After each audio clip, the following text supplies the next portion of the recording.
അപ്പം എന്തൊക്കെയുണ്ട് മക്കളെ, ഇങ്ങടെയൊക്കെ വിശേഷം? എൻ്റെ പുതിയ വീഡിയോയിലേക്ക് സ്വാഗതം കേട്ടോ. ഇന്ന് വെള്ളിയാഴ്ച അല്ലേ, അപ്പോൾ ബീഫ് മേടിച്ചതാണ് കേട്ടോ. അപ്പോൾ ബീഫ് വെക്കാൻ നോക്കുകയാണ് കേട്ടോ, കഴുകുകയാണ് കേട്ടോ. എന്നോട് ഒരാൾ പറഞ്ഞു, എൻ്റെ വീഡിയോ കാണുന്ന ആൾ പറഞ്ഞതാ കേട്ടോ, താത്താടെ മുഖം കാണാനില്ലല്ലോ, താത്ത ഉണ്ടാക്കുന്നത് ഒക്കെ സെറ്റായിട്ടില്ലേ കാണിക്കുന്നത്, ഉണ്ടാക്കുന്നത് മൊത്തം ഒന്ന് കാണിക്കുമോ എന്ന് പറഞ്ഞു. അപ്പം ഞാൻ ഒരുമ്പിൻ്റെ കൂട്ടുകാരി എനിക്കൊരു സ്റ്റാൻഡ് തന്നതാട്ടോ, അതിൻ്റെ മുകളിൽ വെച്ചിട്ട് എടുത്തടി, അപ്പം ഇജ്ജ് ഉണ്ടാക്കണതൊക്കെ കാണാൻ പറ്റും എന്ന് പറഞ്ഞിട്ട് ഓള് ഒരു സ്റ്റാൻഡ് തന്നതാട്ടോ. അപ്പം അതിൻ്റെ മുകളിൽ ഞാൻ വെച്ചിട്ടാണ് കേട്ടോ ചെയ്യണത്. കഴുകിയെടുക്കുകയാണ് കേട്ടോ. ഞാൻ നിങ്ങളോടൊരു കഥ പറഞ്ഞുതരാം കേട്ടോ. ഞങ്ങളെ ചെറുപ്പത്തിൽ ഉമ്മ പണിക്ക് പോകും, ഞാനും എൻ്റെ ആങ്ങളയായിട്ട് ഉണ്ടാവുക, എൻ്റെ നേരെ മേലുള്ള ആങ്ങള, മൂത്ത ആങ്ങള കടയിലേക്കാരും. അപ്പം ഉമ്മ ഒരു 8:30 പോകും. അപ്പോൾ വെള്ളിയാഴ്ച ദിവസം ഉമ്മക്ക് ഇറച്ചി മേടിക്കാനും വെക്കാനും ഒന്നും സമയം ഉണ്ടാവില്ല, ഉമ്മ പണിക്ക് പോവില്ലേ. അപ്പോൾ അപ്പുറത്തെ വീട്ടിലത്തെ അമ്മായിയോട് ഇറച്ചി അവർ വെള്ളിയാഴ്ച മേടിക്കും. അപ്പോൾ ഞാൻ എൻ്റെ ആങ്ങളനോട് പറയും, സെമീറ ഇന്ന് അവരോട് ഇറച്ചി ഉണ്ടാവുകടാ, ഇജ്ജ് പോയിട്ട് മേടിച്ച് കൊണ്ടുവരുമോ പറയും.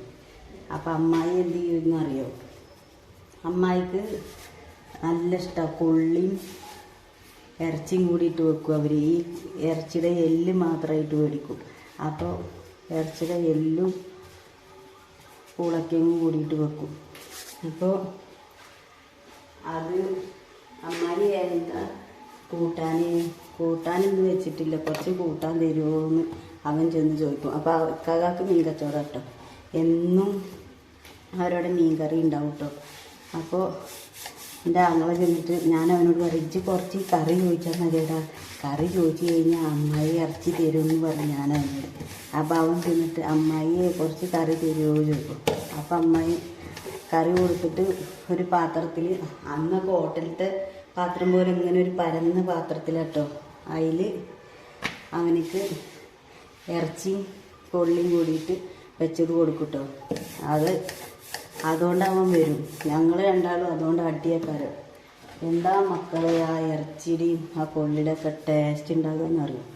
കുറച്ചല്ലേ ഉണ്ടാവുള്ളൂ, പിന്നെ അന്ന് തികയില്ലല്ലോ. അപ്പം ഞാനും അവനും അത് തിന്നും. ഞങ്ങൾ ആ ഇറച്ചിക്ക് വേണ്ടിയിട്ട് കാത്തിരിക്കും വെള്ളിയാഴ്ച, അമ്മായി എപ്പോഴാണ് വെക്കണമെന്ന് നോക്കിയിട്ട്. നല്ല രസമായി. ഇന്നിപ്പോൾ നമുക്ക് അങ്ങനത്തെ ബുദ്ധിമുട്ടൊന്നും ഇന്നത്തെ കാലത്ത് ആർക്കും ഉണ്ടാവില്ല. ഇന്നിപ്പോൾ സാധനങ്ങൾ നമുക്ക് വേണമെന്ന് തോന്നി നമ്മൾ മേടിക്കണു, തിന്നണു. അന്ന് മേടിക്കാനും പാകമല്ല, പിന്നെ ഒന്നാമത്തെ ഉമ്മ പണിക്ക് പോകുകയും ചെയ്യും. അപ്പോൾ ഈ ഇറച്ചി കണ്ടു നോക്കുമ്പോഴൊക്കെ ഓർമ്മ വന്നതാണ്.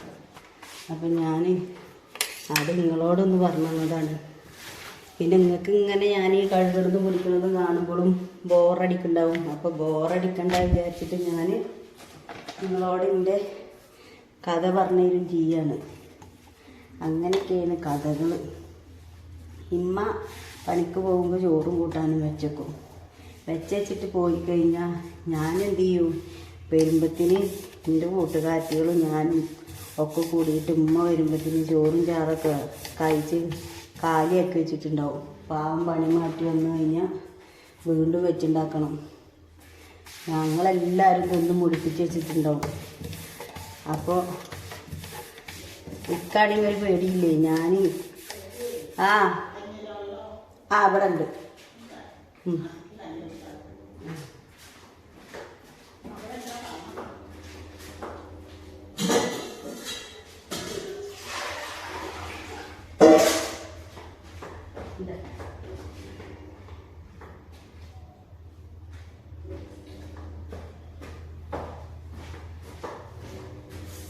അത് കഞ്ഞിവെള്ളം ചോദിച്ചതാട്ടോ, കഞ്ഞിവെള്ളം കൊടുക്കാൻ വേണ്ടി പോയതാണ്. അതവിടെ സ്റ്റോപ്പായത്. അപ്പോൾ എന്തൊക്കെ നമ്മൾ പറഞ്ഞു നിർത്തിയത് പഠിച്ചോനെ. കൂട്ടാൻ അതന്നെയല്ലേ പറഞ്ഞത്, ചോറും കൂട്ടാനൊക്കെ കഴിച്ചു വെക്കും ഞങ്ങൾ. ഇമ്മയാണെങ്കിൽ ഞാൻ എന്ത് ചെയ്താലും അടിക്കൂലേ. അപ്പോൾ അതിൻ്റെ വലുത്താണ് എൻ്റെ മകൻ. ഭയങ്കര വാശി കേട്ടോ. അപ്പം ഞാൻ അവനടിക്കും. അടിച്ചു കഴിഞ്ഞ് ഉമ്മ എന്നോട് പറയും, അൻ്റെ ഓരോ സ്വഭാവം വെച്ച് നോക്കുമ്പോൾ അന്നെ അടിക്കല്ല, അന്നെ കൊല്ലേണ്ടത് ഇത് ചെയ്യും. അന്ന് ഞാനൊന്നും കാട്ടിയിട്ടില്ലല്ലോ, അപ്പം അതിൻ്റെ ബദൽ എൻ്റെ മകൻ തീർക്കെന്ന് പറയും ഉമ്മനോട്. പക്ഷെ ഞാൻ നല്ല പടപടക്കൂട്ടോ അവന് ഞാൻ കാട്ടി. അപ്പം ഉമ്മ എന്നോട് പറയാം, അതാണ് ഇജിന്നെ കാട്ടിയതിനുള്ള ബദൽ എൻ്റെ മകൻ എന്നോട് തീർക്കാന്ന് പറയും. അങ്ങനെ ഞങ്ങൾ എന്ത് ചോദിച്ചിട്ടാ, ഇക്കെന്താ പണിയെന്നറിയോ, ചോറ് തൂക്കാത്രത്തിലാക്കിയിട്ട് ഞാനും തുണക്കാറ്റുകളും ഒക്കെ കൂടിയിട്ട് പറമ്പിൽ പോയിട്ടിരുന്ന് തിന്നും. അല്ലെങ്കിൽ ഞങ്ങൾ എന്ത് ചെയ്യുന്നറിയാം, മരത്തിൻ്റെ മുകളിൽ വലിഞ്ഞു കയറും. എന്നിട്ട് മരത്തുമ്പോൾ കയറിയിട്ട് ഞങ്ങൾ ചോറ് തിന്നും. നല്ല രസമാട്ടോ അതൊക്കെ. അങ്ങനെ പിന്നെ ചോറ് തിന്ന് പോരുമ്പോൾ ഇന്നൊരു ദിവസം ഒരു പാത്രത്തിലാണ് കൊണ്ടുപോയിച്ചാൽ ആ പാത്രം അവിടെ മറന്നിട്ടിട്ട് പോന്നിട്ടുണ്ടാവും. പിറ്റത്തെ ദിവസം ചോറ് കൊണ്ടുപോകാൻ നോക്കുമ്പോഴാവും പാത്രം കാണൂല. അങ്ങനെ പിന്നെ പിറ്റേ ദിവസം വേറെ പാത്രത്തിൽ കൊണ്ടുപോകും. അങ്ങനെ ഓരോ പാത്രത്തിൽ കൊണ്ടുപോകും, പാത്രം കാണാതെയാവും. പിന്നെ എന്ത് ചെയ്യും, പുളിങ്ങ ഇമ്മ മാമ്മയുടെ കൂടിയിൽ നിന്ന് ഉമ്മ കൊടുക്കും. ഇമ്മ അത് കൊടുത്തിട്ട് കൊടുക്കലിടും.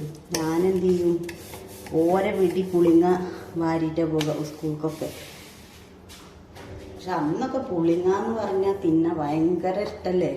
പിന്നെ എന്ത് ചെയ്യും, നോട്ട് ബുക്കിൽ വേഗം കക്കണ്ടേ. അപ്പം എന്ത് ചെയ്യും, നോട്ട് ബുക്ക് കൊണ്ട് വിടർത്തിയിട്ട് അതിൽ വേഗം നടുവിലത്തെ പേജിൽ പുളിങ്ങ ഇട്ടിട്ട് അമർത്തും. പുളിങ്ങട്ട് അമർത്തിയിട്ട് നേരെ സ്കൂളിൽ കൊണ്ടുപോകും. പക്ഷെ സ്കൂൾ കൊണ്ടുപോയി കഴിഞ്ഞാൽ ആ പുളിങ്ങ ആയ പേപ്പറില്ലേ, പേപ്പർ വരെ എല്ലാവരും തിന്നും. അങ്ങനത്തെ ഒക്കെ ഒരു കാലങ്ങൾ. പിന്നെ എന്താ എല്ലാവരൊക്കെ വിശേഷം? എൻ്റെ കഥ കേട്ടിട്ട് നിങ്ങൾക്ക് ബോറടിക്കണുണ്ടോ? ഞാനിന്ന് വേറൊരു മോഡലില്ല കേട്ടോ ഇറച്ചി വെക്കണത്. ഞാൻ ഇറച്ചി വെക്കണത് പറഞ്ഞുതരാം. കഥ നമ്മൾ വേറെ ലെവലിലേക്കും പോയി ഉണ്ടാക്കുന്നത് പറയാനും പറ്റിയിട്ടില്ല. ഞാൻ ഇറച്ചി നല്ല കഴുകിയെടുത്തിട്ട് അതിൽ ഉപ്പും മഞ്ഞൾപ്പൊടിയും മുളകും പൊടിയും മല്ലിപ്പൊടിയും ഗരം മസാലയും കുരുമുളക് പൊടിയും തക്കാളി സബോള പിന്നെ വെളിച്ചെണ്ണ ഉലുവ വലിയ ജീരകം ഇതെല്ലാതും കൂടിയിട്ട് ഇട്ടിട്ട് നല്ല കുറച്ച് എണ്ണ ഞാൻ പറഞ്ഞില്ലേ, എണ്ണ ഒഴിച്ചിട്ട് നന്നായിട്ട് കൂട്ടി തിരുമ്പട്ടോ. നല്ല കൂട്ടി തിരുമ്പിയിട്ട് കുറച്ച് വെള്ളം ഒഴിച്ചിട്ട് അടുപ്പത്ത് വെച്ചിട്ട് വേവിക്കട്ടെ ചെയ്യുക. നല്ല ടേസ്റ്റാട്ടോ ആ ഇറച്ചി തിന്നാൻ. അത് വേറൊരു ടേസ്റ്റാണ്. ഉലുവ ഞാൻ പറഞ്ഞില്ലേ, ഉലുവ ഇട്ടിട്ടോ. ഇപ്പോൾ കഥയുടെ ഇടയിൽ നമ്മളെ പറച്ചിലൊക്കെ മാറി തിരിഞ്ഞു പോയിട്ടുണ്ട്.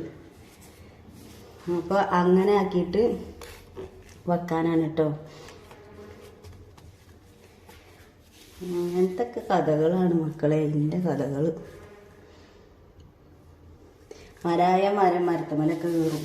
എന്താ എവിടെ മാങ്ങ കണ്ടിച്ചാൽ മാങ്ങ പൊട്ടിക്കും, എവിടെ മുല്ലപ്പൂ കണ്ടിച്ചാൽ മുല്ലപ്പൂ പൊട്ടിക്കും. മുല്ലപ്പൂവിൻ്റെ കഥ പറയുമ്പോൾ എൻ്റെ കൂട്ടുകാരത്തി ഞങ്ങൾ എല്ലാവരും കൂടിയിട്ട് ഒന്നിച്ചിട്ട് ഞങ്ങൾ പ്ലാൻ ഇടും. ഇന്ന സ്ഥലത്ത് മുല്ലപ്പൂ ഉണ്ട്, അപ്പം നമുക്ക് നാളെ അവിടേക്ക് പോകണം പൊട്ടിക്കാനെന്ന് പറഞ്ഞിട്ട് ഞങ്ങൾ പ്ലാൻ ഇട്ടിട്ടു. പ്ലാൻ ഇട്ട് കഴിഞ്ഞാൽ എല്ലാവരും ഉമ്മാടെ കൂടിയും മൂത്തമ്മാൻ്റെ കൂടിയും അങ്ങനെയൊക്കെ കേട്ടോ ഓരോരുത്തരുടെ ഭാഗത്ത്. അപ്പോൾ അവരെല്ലാവരും കൂടി പ്ലാൻ ഇട്ടിട്ട് ഒരുമിച്ചിട്ട് ഞങ്ങൾ കെടുക്കും. ഓരോരുത്തരല്ല കെടുക്കുക, എല്ലാവരും അടുത്തടുത്ത വീടുകളല്ലേ. അപ്പം അങ്ങനെ കെടുക്കും. എന്നിട്ട് ആരാ ഫസ്റ്റ് നീച്ചിച്ചാൽ നീച്ചോര് വിളിക്കാൻ വരും. എന്നിട്ട് ഞങ്ങൾ ഒരുമിച്ചിട്ട് പോകും. ഒരുമിച്ച് പോയിട്ട് ഞാനൊരു ദിവസം മക്കളെ ഗേറ്റ് തുറന്നാട്ടോ. ഗേറ്റ് തുറന്നിട്ട് നേരെ ഓട്ട് കേട്ടോ. മുല്ലപ്പൂ എന്ന് പറഞ്ഞാൽ ഞാൻ മുല്ലപ്പൂ ഭ്രാന്തത്തിയാണ്. ഇപ്പോഴും അതൊക്കെ ഭയങ്കര ഇഷ്ടം കേട്ടോ. എന്നിട്ട് മുല്ലപ്പൂ പൊട്ടിക്കാൻ വേണ്ടിയിട്ട് മുല്ലയുടെ മുകളിൽ കൂടെ പിടിച്ചതാ ഒരു പാമ്പിനെ ഞാൻ പോയി പിടിച്ചു. ഓട്ട് ഓടിയിട്ടാ. അന്നത്തെ ദിവസം പൊട്ടിക്കാൻ പറ്റില്ല, പാമ്പിനെ കണ്ടു പറഞ്ഞിട്ട് ഞങ്ങൾ ഓടി. ആ മുല്ലപ്പൂവിൻ്റെ അടുത്തൊക്കെ എത്തുമ്പോൾ തന്നെ എന്തോ ഒരു മണം ഉണ്ടാകല്ലേ.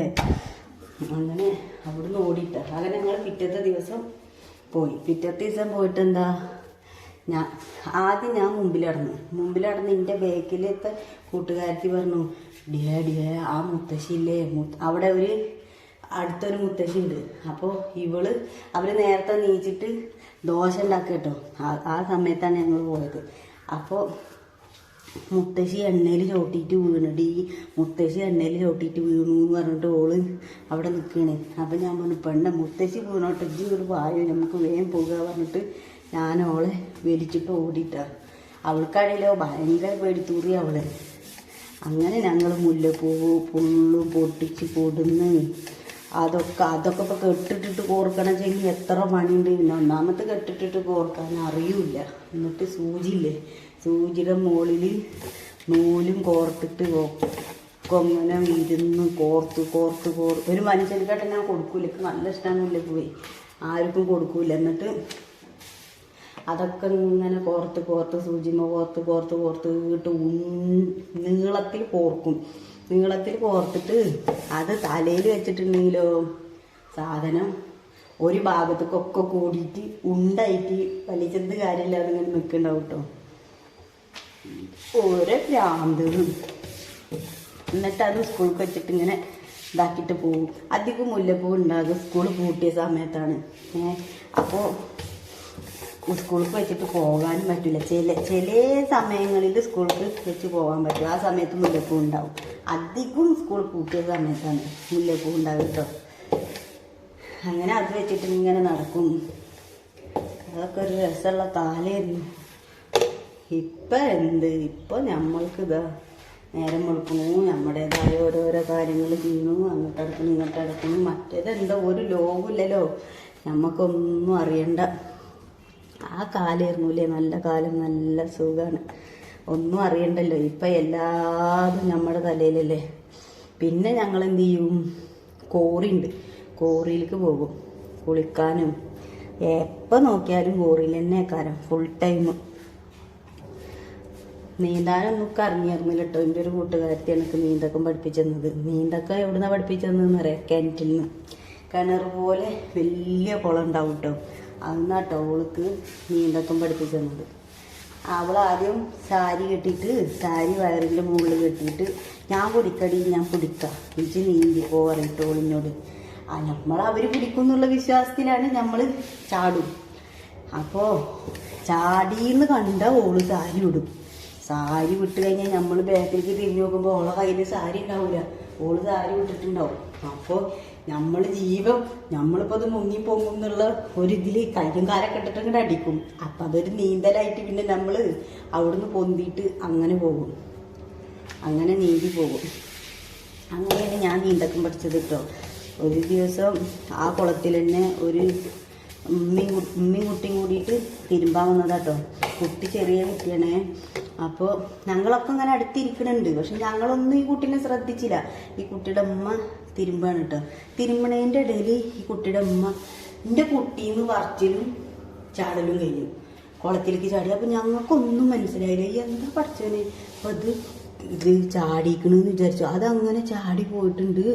അടിയിൽ നിന്ന് അതിൻ്റെ കുട്ടിയുടെ മുടി പിടിച്ച് ഇങ്ങനെ വലിച്ചു വരുന്നു. അപ്പോഴാണ് ഞങ്ങൾക്ക് മനസ്സിലായി കുട്ടി വീണിക്കുകയാണെന്നുള്ളത്. അതിൻ്റെ ഉമ്മ അതിനെ ചാടിയിട്ട് അതിൻ്റെ ഉമ്മ മുടി പിടിച്ചിട്ട് പൊക്കി കൊണ്ടുവരുമ്പോഴാണ് ഞങ്ങൾ ഇങ്ങനെ ഒരു സംഭവം ഉണ്ടല്ലേ എന്ന് ഞങ്ങൾ മനസ്സിലാക്കിയത്. നമ്മളതൊന്നും ശ്രദ്ധിക്കൂലല്ലോ, നമ്മളിങ്ങനെ ചാടുന്ന തിരക്കല്ലേ. അപ്പോൾ അങ്ങനത്തെ അന്നൊക്കെ അങ്ങനെ അത് കാരണം നീന്തൊക്കെ പഠിച്ചു. എൻ്റെ മക്കൾക്കൊന്നും ആർക്കും നീന്താൻ അറിയില്ല കേട്ടോ. ഇപ്പം ഒന്നും കുണമില്ലൊന്നുമില്ല. പിന്നെ തോട്ടിലേക്കൊന്നും ഇപ്പോൾ ഉള്ളവർ ആരും പോകൂല. അവർക്കൊന്നും നീന്താൻ അറിയില്ല. പഠിപ്പിക്കണം വിചാരിക്കും, പക്ഷേ ഇതുവരെ പഠിപ്പിച്ചിട്ടൊന്നുമില്ല. പിന്നെ എൻ്റെ മകൾ അവൾ തീരും വരില്ല പഠിക്കാനൊന്നും. അങ്ങനെ അങ്ങനത്തെ ഓരോ കഥകളാണ് മക്കളെ. അപ്പം ഇന്ന് ഞാൻ ഉണ്ടാക്കുന്നത് എന്തൊക്കെയാണെന്നൊന്നും പറഞ്ഞിട്ടില്ല, കഥയിൽ പോയിക്കോളും. ബീഫ് ഉണ്ടാക്കിയിട്ടുണ്ട്, പിന്നെ രസം, പിന്നെ മത്തങ്ങ എലിശ്ശേരി. ഈ ചോദിച്ച ഉപ്പേരിയുടെ പോലെ തന്നെയാണ്. പിന്നെന്താണ്, ആംപ്ലേറ്റ് ഉണ്ടാക്കിയിട്ടുണ്ട്. പിന്നെ ഇറച്ചി വെന്തേർന്ന് കുറച്ച് പൊരിക്കും ചെയ്തിട്ടുണ്ട്. പൊരിക്കുക ചോദിച്ചാൽ ഉള്ളി ഇതൊക്കെ വാട്ടിയിട്ട് ഒന്ന് മൊരിപ്പിച്ചെടുത്തിട്ടുണ്ട്. മറ്റേത് കറിയല്ലേ, അപ്പോൾ അത് കറിയാക്കിയിട്ടുണ്ട്. പിന്നെന്താ ചോറ്, അതൊക്കെ തന്നെ നമ്മുടെ ഓരോരോ വിശേഷങ്ങളാണ് ഇതൊക്കെ.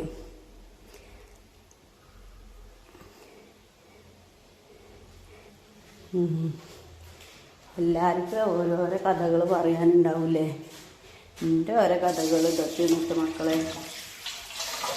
അങ്ങനെ എൻ്റെ മക്കളൊന്നും അന്ന് ഞാനൊക്കെ ഇങ്ങനെ കൂട്ടുകാരത്തികളോടൊക്കെ പോകുകയും ചെയ്യും വരും ചെയ്യും. ഇപ്പോഴും പോകും കേട്ടോ കൂട്ടുകാരത്തികളോടൊക്കെ. ഞാൻ ചെന്നിട്ട് കൂട്ടുകാരത്തികൾക്കൊന്നല്ലെങ്കിൽ ചെന്നിട്ടില്ലെങ്കിൽ അവർക്ക് ദേഷ്യമാവും. അങ്ങനെയൊക്കെയാണ്. അത് ആദ്യം മുതൽ തന്നെ അങ്ങനെ ചെന്നിട്ടേ അത് ശീലമായി. പിന്നെ ചെല്ലാതിരുന്ന് കഴിഞ്ഞാൽ അവർക്ക് ദേഷ്യമാവും. ഇപ്പോൾ എൻ്റെ മകൾക്ക് പറഞ്ഞു കഴിഞ്ഞാൽ അങ്ങനെ ഒരു നമ്മുടെ വീട്ടിൽ നിന്ന് വേറൊരു വീട്ടിലേക്ക് അവൾ പോവില്ല. അങ്ങനെയൊക്കെയാണ്. പക്ഷെ അന്നത്തൊക്കെ നല്ല രസമല്ലേ. ഇന്നത്തെ കുട്ടികൾക്ക് എന്താ ഉള്ള നേരം മൊബൈലിൽ തോണ്ടാൻ, അവർക്കൊക്കെ അതല്ലേ ഇത്. പക്ഷെ നമ്മുടെ കാലത്തൊന്നും മൊബൈലും ഇല്ല, ഒന്നുമില്ല. അന്നൊക്കെ എല്ലാ കളിക്കും പോകും. കൊച്ചിപ്പിടുത്തം, ഒളിച്ചളി, എല്ലാതും. അത് ആൺകുട്ടികളും പെൺകുട്ടികളൊന്നും ഒന്നുമില്ല കേട്ടോ. ഞങ്ങളെല്ലാവരും കൂടിയിട്ട് ഒപ്പം കളിക്കും. ഒളിച്ച് കളി എല്ലാതും. ഓരോരുത്തരും ഓരോ തരം തിന്നാൻ കൊണ്ടുവരും, ഓരോന്നായിട്ട്. പിന്നെ ഒരു ചോറ് വെച്ച് കളിക്കൽ എല്ലാതും. അതൊക്കെ ഒരു രസമാണ്. ഞങ്ങൾ ചോറ് എന്നിട്ട് എന്തിനാ വെക്കുക വെച്ചിട്ടാ ചിരട്ടയിൽ ചോറ് വെക്കും. അതിൻ്റെ അടിയിൽ ഞങ്ങളിങ്ങനെ കത്തിച്ചിട്ട് ചിരട്ട കുറേ കഴിഞ്ഞാൽ അരി ഒന്നിങ്ങനെ ഒരു വെള്ള കളറായിട്ടുണ്ടാവും കേട്ടോ. അപ്പത്തിന് ചിരട്ട കത്തിയിട്ടുണ്ടാവും. ചിരട്ടയില വെക്കുക. ഓരോ പൊട്ടത്തരങ്ങൾ അങ്ങനെ കാട്ടും. പിന്നെ ഓരോരുത്തർ ഞങ്ങൾ സ്കൂളില്ലാത്ത ദിവസം സ്കൂളിൽ കളിക്കും കേട്ടോ. ഞങ്ങളുടെ അടുത്ത് തന്നെയാണ് സ്കൂളിൽ കളിക്കും. പിന്നെ സ്കൂളിൽ കളിക്കുമ്പോൾ ഓരോരുത്തർ തിന്നാൻ ഓരോന്ന് കൊണ്ടുവരും. അത് ഞങ്ങളിങ്ങനെ തിന്നും. സ്കൂളിൻ്റെ അടിയിൽ ഉങ്ങുണ്ടേ, ഉങ്ങിൻ്റെ ചുവട്ടിൽ നല്ല രസമാണല്ലോ ഇരിക്കാനും. പിന്നെ ഉങ്ങിൻ്റെ കൊമ്പ് ഇങ്ങനെ പൊട്ടി ചീന്തിയിട്ട് നിൽക്കുന്നുണ്ടാവും. അപ്പോൾ പൊട്ടി ചീന്തി നിൽക്കുമ്പോൾ അതിൻ്റെ മുകളിൽ അങ്ങോട്ട് പിടിച്ചിട്ട് അങ്ങോട്ട് തൂങ്ങി അങ്ങോട്ട് ആടും. കാരണം ഒരു കയറ്റ ആയി കഴിഞ്ഞാൽ പിന്നെ താഴത്തല്ലേ. അപ്പോൾ നല്ല രസമാണല്ലോ അങ്ങനെ ആടാൻ.